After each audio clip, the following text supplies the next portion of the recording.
He said anything is possible. Listen to me. Anything is possible. And while that's the truth, is not the truth. It's the truth because you live in the United States of America. It's not true if you're from a third world country.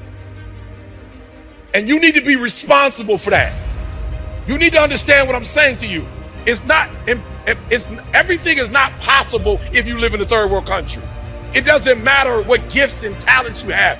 They're just not opportunities.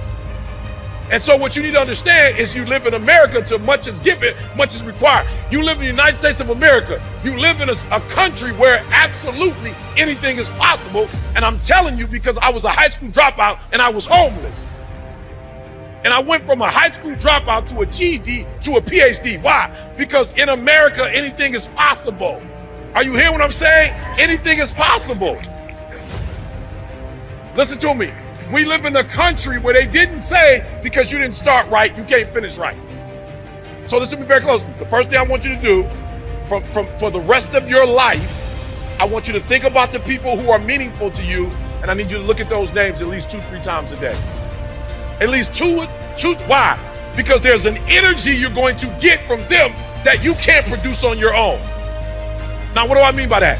You've seen women who've been chased running with their child and a dog comes out of nowhere, and you would see either a mother chase that dog away or get away.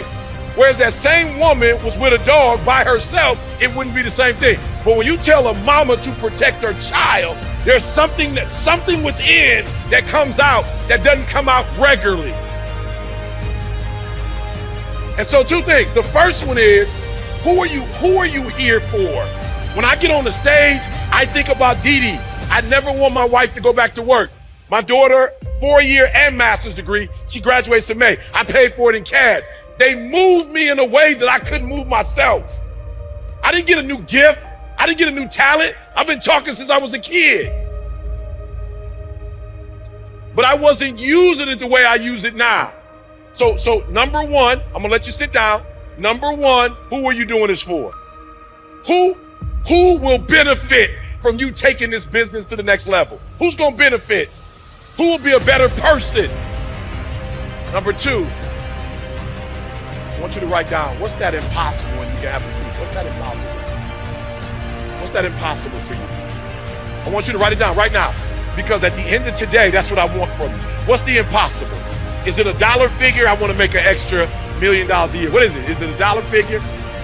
Like really, in America, if you're gonna be successful, don't hesitate. Like he's right. If you're hesitating, if you're thinking about it, you're never gonna do it. Why? Don't hesitate. Why? Because the way the brain is designed, the brain, it can't do two things at once. As powerful as the brain is, it cannot think two thoughts simultaneously.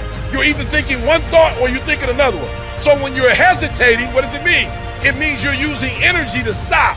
It means that whatever your dreams and goals are, you're not using your energy and your strength to make that happen. So I'm gonna give you 3 things and I'm gonna get out of here. I got a plane to catch, right? Nothing is impossible. So you have to decide before you leave, what's that first thing that's been impossible for you? I want you to attack it and overcome it, because listen to me very closely. In America, once you make your first 7 figures, it's a wrap. Listen to me very closely. I'm just being honest with you. High school dropout. My mama got pregnant with me at 17 years old, south side of Chicago. My grandma had 14 kids in a 3-bedroom house with 1 bathroom. We come from poverty.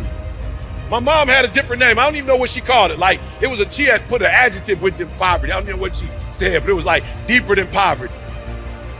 Objective poverty. Something she said, I was like, wow, that's crazy, Mom. She's like, we didn't have nothing. Like, my sister's shoes, I got her shoes. Her clothes, I got her clothes. And we got it from welfare. My mom, she was like, son, when I tell you poverty, you don't even know what poverty is. This is where I come from. So I'm saying this to you because there are no excuses. If I can come from a 17-year-old female that got pregnant and my biological father was not in my life, high school dropout, lived in abandoned buildings and got to this point, you can do it too. Why? Because we're in America. And nothing, we can't say that everywhere in the world, but in the United States of America, nothing is impossible if you're willing to put in the work, if you're willing to put in the grind. We live in a country of opportunities. I just got a call from one of my staff members. She said, Eric, we got a slight challenge. I said, what's the challenge? She said, Isaiah's here to do video you. I'll be here on the 4th. I got another engagement here on the 8th. She said, well, he wants to, do your book release. I was like, okay, what's the problem? She said, well, the Penguin Publishing Company sent your book to your house in California. I said, okay, what's the problem? She said, well, we need to get the book from California and get it to you in Vegas so you can show it, but you live, listen to me very closely. I want y'all to hear what I just said. We live in America. We live in America. I got they were gonna give me $500,000 just to write the book. I live in America. You calling me and telling me you want me to write a book? And you gonna pay me $500,000 to write a book? But I've been studying, I'm like, I'm good on the $500,000. Hold on to that. I need a higher percentage. They didn't say, they like, let's go, whatever you want. In America, there was a time I got kicked out of school. I live in America. If you're willing to get up, if you're willing to work, if you're willing to grind. So they said, the book is at your house. I said, no problem. I pick up the phone. I call my guys that's building my pool for me. I said, hey, can you do me a huge favor? He's like, what? Hey, can you go get the book? They said FedEx left it on the front. Can you pick it up for me? It's like, yeah.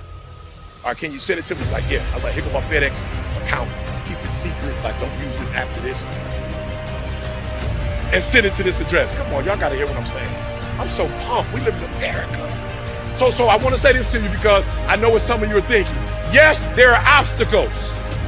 1,000%. You like Eric, matter of fact, I remember once I was talking about United States of America, whatever, and some people that I'm close to was like, you was talking about America like it ain't no problem. I said, look at me very close, you gotta hear what I said. I never said anywhere was perfect, but I said in America, if you put in the work, it can happen. I said, you didn't hear what I just said. Yes, there are obstacles. Yes, there's trials. Yes, there's tribulation. Yes, there's roadblocks. But whatever the roadblock it is not as deep as my wife with MS, and she ain't never going back to work. So I don't care what the obstacle is. I will find a way to get through the obstacle to get what I need so she can have what she wants. I don't care what the obstacle is. And I'm telling you today, I don't care what the obstacle is. What side of the American dream are you going to be on?